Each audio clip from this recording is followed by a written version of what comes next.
Hello बच्चों, आज हम आपके लिए लेकर आए हैं क्लास 11th अकाउंटेंसी कॉमर्स में जो चैप्टर 1 है प्रैक्टिकल सवाल के फॉर्मेशन ऑफ अकाउंटिंग इक्वेशन का इम्पोर्टेंट प्रैक्टिकल लेकर आए हैं।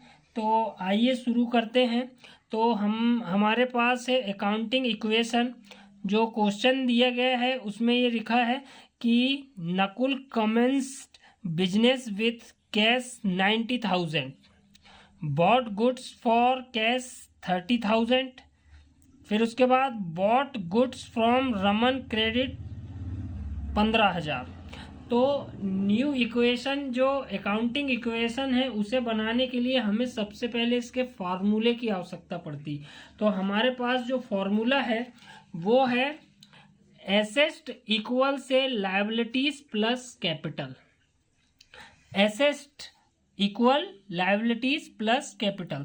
तो एसेट क्या क्या हो सकती है हमें सबसे पहले ये पता होना चाहिए। तो एसेट के अंतर्गत हम सबसे पहले देखें तो आता है कैश, दूसरे नंबर पे आता है परचेस, फिर स्टॉक, फिर डेबोटर्स, उसके बाद फर्नीचर, फिर उसके बाद आप लैंड, बिल्डिंग, टाइपराइटर,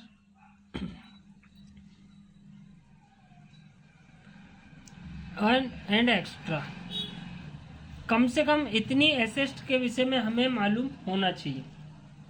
इसके बाद हम पूछें लायबिलिटीज क्या होती है। तो लायबिलिटीज मतलब होता है दायित्व। यदि आपने किसी चीज का क्रेडिट में माल परचेस किया है तो ये आपका दायित्व होता है। लायबिलिटीज होती है कि आप उसका पैसा वापस करेंगे। तो ये यहाँ पर क्या है, लायबिलिटीज में हम बोल सकते हैं क्रेडिटर, क्रेडिटर एंड एक्स्ट्रा। जो भी आएंगे हम उसका हम आपको आगे बता देंगे कि और कौन कौन सी लायबिलिटीज हो सकती है। इसके बाद हम आपको बताएंगे कि कैपिटल क्या होता है। कैपिटल जो होता है, जो बिजनेस में हम जो भी कैश लगाते हैं, जो भी कैश, स्टॉक एंड एसेट, जो भी हम मिलाकर लगाते हैं वो हमारी क्या कहलाती है, कैपिटल कहलाती है। तो इतना हमें याद होना चाहिए तो हमें इसका जो सवाल है वो आराम से बन जाएगा। तो आइए शुरू करते हैं। तो सबसे पहले एंट्री है Nakul commences business with cash 90,000। तो देखिए 90,000 रुपये से नकुल ने व्यापार प्रारंभ किया इन कैश। तो कैश हमारी एसेट है जो कि 90,000 है, और यही हमारी क्या हो जाएगी, कैपिटल हो जाएगी। तो कैपिटल कितनी हो जाएगी, 90,000 रुपये, क्योंकि वो बिजनेस स्टार्ट कर रहा है। तो बिजनेस में जो भी कैश एसेट लगाए जाते हैं वो क्या कहलाती है, कैपिटल कहलाती है।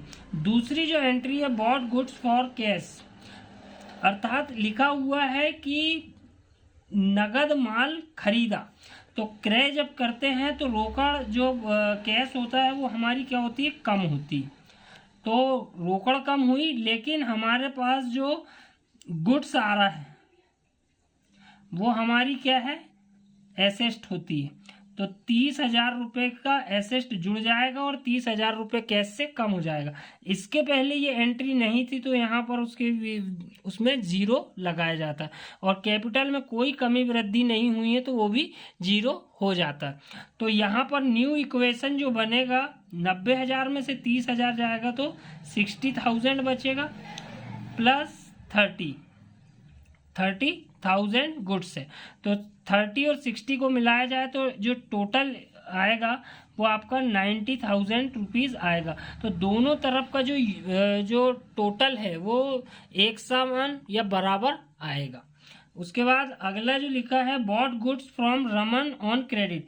देखिए रमन से उधार माल खरीदा गया है। तो उधार खरीदा है तो कैश में कोई कमी वृद्धि नहीं हुई है, न इंक्रीज हुआ है न डिक्रीज हुआ है, तो ये 0 रहेगा।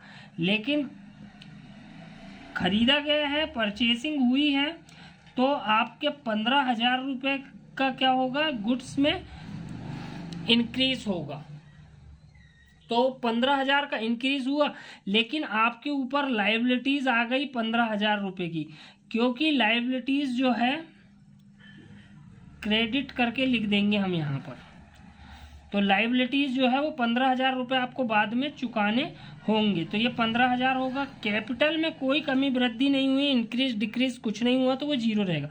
इसके पहले ये एंट्री नहीं थी तो यहाँ पे भी 0 लगाया जाएगा, यहाँ पे भी 0, और इसके पहले यहाँ पे भी 0 लगाया जाएगा। इसके बाद हम न्यू इक्वेशन बनाएंगे, तो न्यू इक्वेशन में 60,000 का 60,000 रहेगा, और 30 + 15 हो जाएगा 45,000, 45,000, और 15,000 रुपये आपके ऊपर क्रेडिटर हो गए, और 90,000 आपकी कैपिटल हो गई। 90 और 15 कितना हो गया, 1,05,000 रुपीज़, और यहाँ का भी योग हो गया 1,05,000 रुपीज़।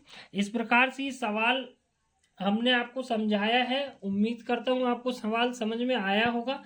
यदि आपको इंग्लिश मीडियम में सवाल को समझना है तो हमें कमेंट जरूर करिए, हम आपका इस चैप्टर को और आगे समझाना चाहेंगे। धन्यवाद।